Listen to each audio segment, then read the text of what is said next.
Hello everyone, my name is Pacha and welcome back to the second part of our Monkey Island two-parter episode. I can say it like that. Although you could argue that today we are not building for a monkey, but more on that later, because before we are actually built for the animals and multiple for this episode, we have to do some changes to the things we built in the last episode. Mainly I forgot to add a rain cover, weather cover for the guest viewing area of the monkey house here. So we will do that right now, and then also we do a small little change to the gibbon habitat to make it more better working for the gibbons here, that they don't have to use the keeper bridge, which of course wouldn't work if the keeper takes in the bridge, so that the monkeys can't access it. So we need of course a way for the primates to get in and out without that, so we adding a little bridge here over there that they can use to climb in and out. But we are today building, as you already saw on the title of the video and probably also in the intro cinematic, we are building for not really a monkey today. So the name of this series or of this little special is already kind of arbitrary. No, we are building for two lemur species, one of them being the Sifaka or Sifaka, whoever you want to pronounce it. I think there are at least half a dozen different pronunciations for this lemur, which we of course got in the latest DLC that we had, the Zookeeper's Animal DLC. We got this very unique lemur that is very well known for their way of locomotion on the ground, which is this bouncing movement. And there are also, I think, kind of famous, at least in the English-speaking world, from a kids show. I think it was called the Kratz Brothers, I think, or the host of the show was the Kratz Brothers. I don't have the name of the Boomerfoo. The Boomerfoo was the name. Now I got it, of the show, which was hosted by the Kratz Brothers, two biologists, I think, or wildlife experts, alongside a puppet and sometimes real life animal of a Sifaka. And they basically had this kids animal show where they would teach about different animals and how they live and what makes them special and stuff like that. It was really cool. Sadly, it was never aired in Germany, so I never got to see it as a child. But from what I saw and from some videos I saw online, it looks really cool. But as I was saying, technically we are not building for monkeys today, because the order or the genetic order in which the lemurs are classified in the lemuriforms is not part of the monkey order. Basically, it's part of their own order, Strepsirini, which is of course still part of the primate order, but they are their own suborder, which is not close related or not that close related in comparison, like old world monkeys and great apes and lesser apes would be, for example. Those you could make the argument that another name for the Strepsirini is the wet-nosed monkeys. So you could still say they are monkeys, in contrast to all the other monkey species that you would classify as normal as a monkey, which are known as the dry-nosed monkeys. The name gives it away. The lemurs all have a rather wet nose in comparison to all the apes and classic monkeys, which have a dry nose. So you could still argue that they are a monkey in a sense. So I wouldn't be mad at you if you would say, okay, no, I personally in my day-to-day life, I would not say they're monkeys. I would say they're lemurs. They're something different. So it somewhat fits. But hey, I still wanted to include them. I wanted really to include the Sifaka in this build, and I thought, hey, they would be a little bit lonely alone, so I also threw in some Red Ruffed Lemurs, which we I think got from the base game. The black and white Ruffed Lemur we got in later. I think in the first ever year one celebration update. So when we had 1 year of Planet Zoo, we got the black and white Ruffed Lemur as a free animal for the base game.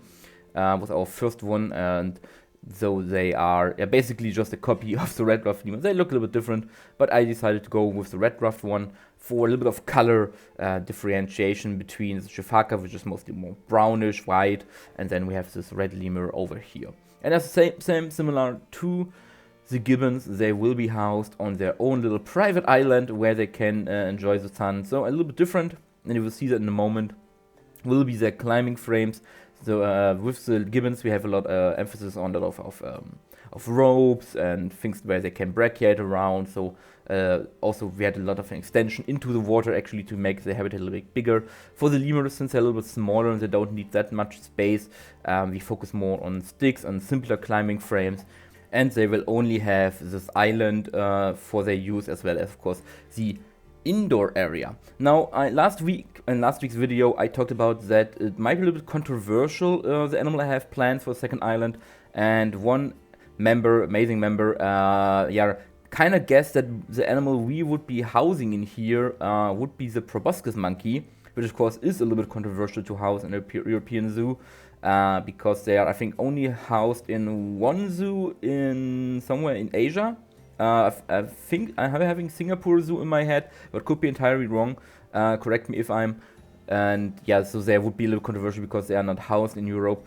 And this was a good guess, but as you see, especially with the setup of how this exhibit is made, with all the water, a swimming aquatic monkey wouldn't really work. Only if I use a lot of hot wire and things like that, and I would have to change how this enclosure is set up to make it escape-proof for a proboscis monkey.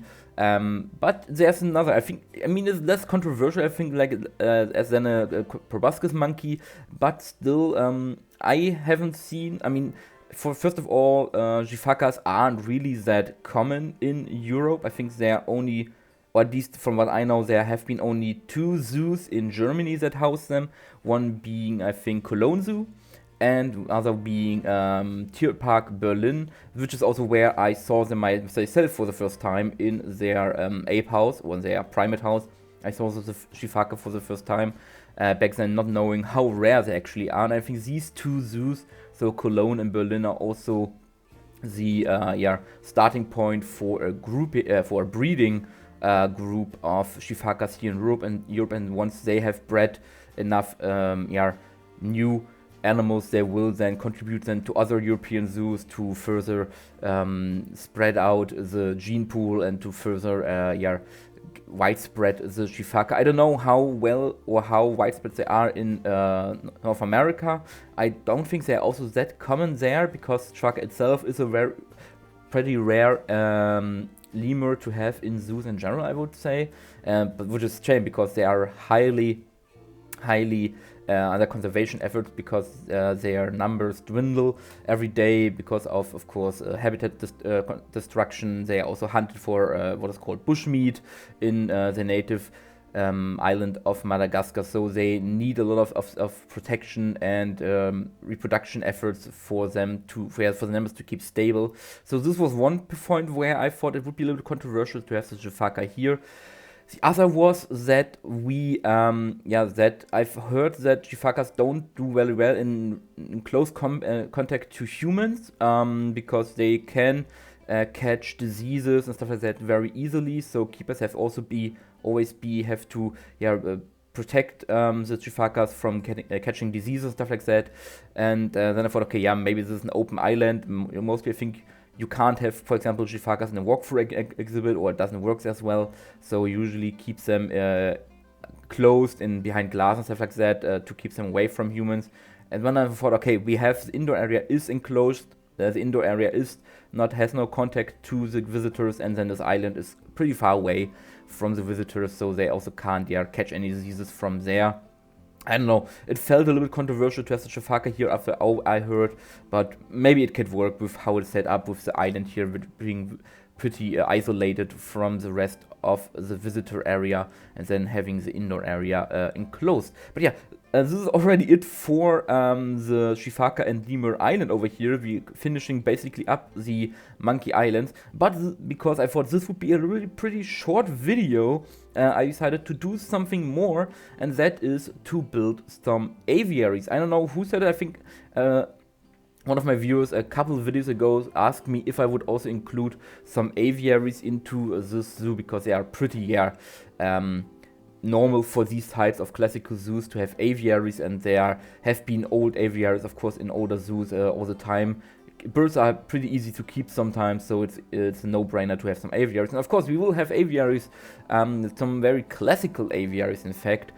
What you will see now in the speed build is only the construction of the aviaries itself. 2 aviaries, this one will be more focused, or will be more in focus of the speed build. The other one is basically a carbon copy of this one, just on the other side. There's little to no variation between that, so I didn't include it in the speed build. You probably saw it in the intro cinematic, and you will later see it also in the showcase video. But the actual birds itself, the birds and all the decorations inside the aviaries, we did in last week's live stream on Friday, together with you, the viewers, and lovely people were there. We did all the bird stuff and the decoration and things like that. So you will not see it in the speed build, you will see it in the real-time part at the end of this, so that you get up to speed. But I wanted to do them. Wanted to give them a little more time, and instead of this kind of rush I have to do with speed builds, so I decided to do them in the live stream, and you basically didn't miss much. I'm not the biggest, I'm not the best builder when it comes to aviaries, especially indoor areas. You will see that in the real-time part, because of course we don't have them in game as real animals. I have don't have that much practice with them, and all of the birds that you see that I used here are from the workshop, so they are made out of in-game pieces. No mods are used here. Mainly I used the ones from Drag, a wonderful designer when it comes to bird species in this game, and the other ones are from Jaguar X. Both of their links are down in the description, or in the comments. In the description, there you can find the links to their workshop places, so you can download these birds for yourself, which are wonderfully made. For an implied aviary, I think it's more than enough to have implied species, to have fake birds, basically. If we at some point, which is probably will not ever gonna happen, if we get flying birds in this game, of course, I would switch them out for these for these real birds in quotation marks. Although I would say that in the way that Frontier does their hitboxes, stuff like that, and movements, I would say these aviaries are too small for what Frontier has in mind when it comes to moving animals. I saw it with the koalas, I saw it with the meerkats, exhibits that would be totally fine in real life for these animals. For the good of, I talked about it in the koala episode. They can't move at all, they are stuck every time. It's just how the hitbox work, nothing we can do really about that. They have to have some sort of collision system, otherwise they work through everything, through walls and stuff like that, so we couldn't do our own barriers, and so it is how it is. But if we ever get real birds, which will probably not happen in Planet 1, let's be real here, they would probably not be happy in these aviaries, although the aviaries in real life would be big enough for these birds. And speaking of aviaries and birds, we have, I think, 6 aviaries in here that we have built, and we only filled out 5 of them. So 5 of them have now species in them. You will again see it in the real-time part, but there is still an aviary empty that you will see also later. And yeah, I decided that you guys can post your ideas for what species you would house in that aviary. There's no real thing here where they should come from. We have birds from Australia, we have birds from Africa, we have birds from Asia, and we have some birds from North America. So there's no limit to where what the range of this bird would be, where they would be from. So if you have a species you would like to see in this final aviary, let me know down in the comments. And if they are on the workshop, if there is a workshop made bird of that species, I will include them. Of course, remember, not a biggest bird, not like a condor or eagle or stuff like that, or an owl. It should be like a bit of a songbird or a smaller bird species. Ground fowl is also okay. So they keep that in mind, that they're not gigantic, basically. So yeah, let me know in the comments, as well as your, of course, animal name suggestions as always, which animal bird or which species you want to see, and I will pick my favorite. I will look through them if they are multiple, pick my favorite, and then build for them, and will maybe include them in a future episode, in a short showcase where I show the update on that aviary. And speaking of future episodes, this is of course the second part of our Monkey Island special, Monkey Island mini collection. So next week we are gonna move on to the second place of our community poll, which of course was the African painted dog. Really excited for that one. Never really built for these animals, but I love them. They are cool canine species, and I think I already have a nice idea in my head for what I want to do with them in a place that is in the real zoo designed for cheetahs. So if you know the zoo of Schönbrunn, you already know which exhibit I'm talking about. But this exhibit will not till now then transformed into an African painted dog exhibit, because we already built for the cheetahs. We built for the cheetahs in Wild Jamila, and I never built for African painted dogs, so why not switch it up a little bit? And with that, I will now leave you to the rest of the speed build with some calming and enjoyable music. You can watch me now finishing these aviaries, or this aviary at least, with also all the cages, stuff like that. And then I will see you in the real-time part after the speed build, where we look at the gibbon habitat, the lemur habitat, and the aviaries all in one big showcase, basically. So enjoy the rest of the video, and I see you in the real-time part.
And here we are in our real-time part, and before we do our showcase, we of course have new animals to name that have been suggested by you guys.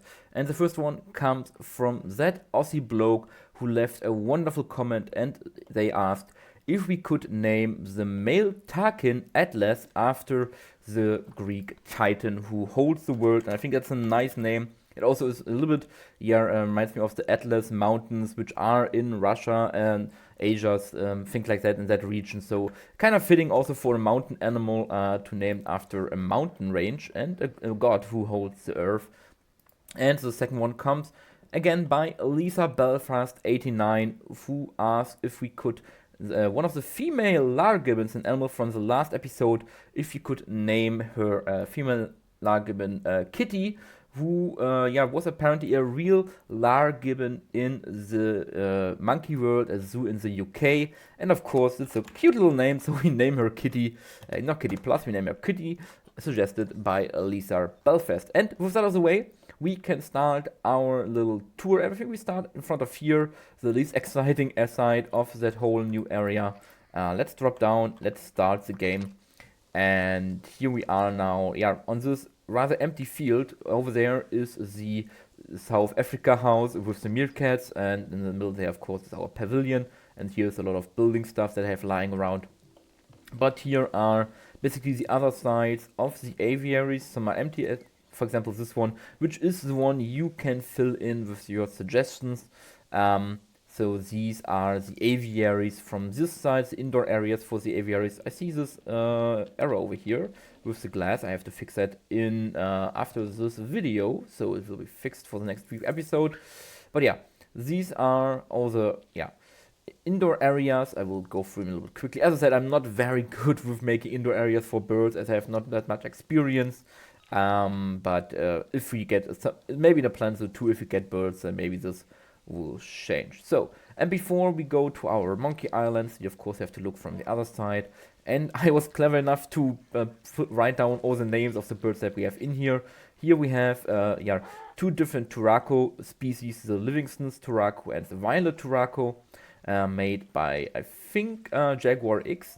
And in this one we have gray parrots by Drag. I will not know who made every one of these, but yeah, we have the gray parrots, a very classical species, and then here we have the sulfur-crested cockatoo, a famous species from Australia. And the other side, yeah, I hear you monkeys, I hear you lemurs basically.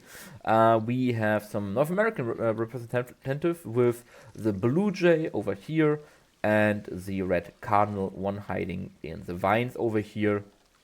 And next to them we have the crested partridge on the ground, as well as the common hill minya, I think it's called how we pronounce it, over there. And then we have our empty one over here that you can fill with your suggestions.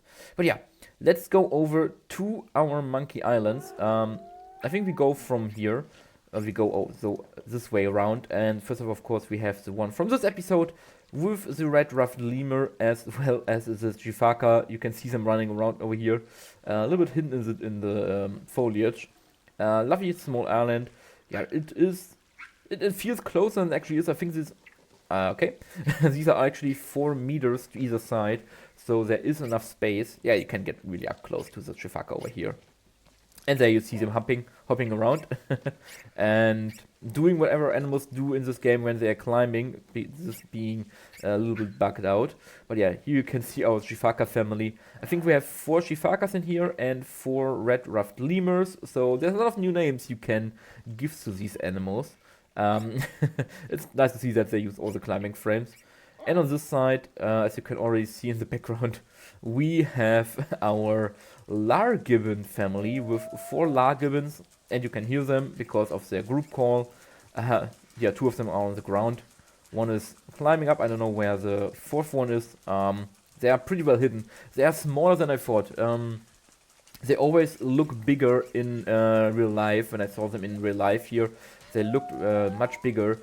And this game, they feel really small. I don't know what it is. Maybe Frontier messed up, I don't know. But maybe they are really that small, and I just saw them always from up close. So it felt bigger.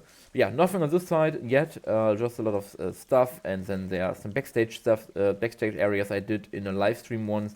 I haven't come around to do this again. And this side we have our Palace Cat backstage area. So this is where we are in the zoo, and this of course are the backstage area. This is the Dik Dik exhibit. This is the Dik Dik exhibit, and behind that are the African hoofstock areas. But we are here for also their indoor areas, which you can see when walking into here. You get a very up-close view to their indoor areas. This one for the Lar Gibbon, of course, with all the ropes hanging around, giving them enough ways to climb and to brachiate. And if we follow, we come to the access for the keeper area, and then we get to the indoor exhibit for the lemurs. One is using, or was using, the little piano. Nice enrichment piece for lemurs. I saw when I was in Berlin, I also saw the Sifakas with a lot of enrichment pieces. I think there was some puzzle pieces for them to get some food, so they enjoy being stimulated, having enrichment around. So it's definitely something that all primates love doing. But yeah, these are the indoor areas. And if we go around here, we have of course a little window area where we can look through and see all the animals in the distance, if we can spot them in all the foliage. And that is already it for our monkey islands and aviaries over here. So yeah, I hope you enjoyed it. I hope you enjoyed our little our little two-parter Monkey Island sub mini series in Edelwald. And as I said, next week we will be going back into the inner ring of Edelwald and then build an awesome habitat for the African painted dog. And until then, I hope you enjoyed this video. You have a great time, you stay safe, and bye bye everyone.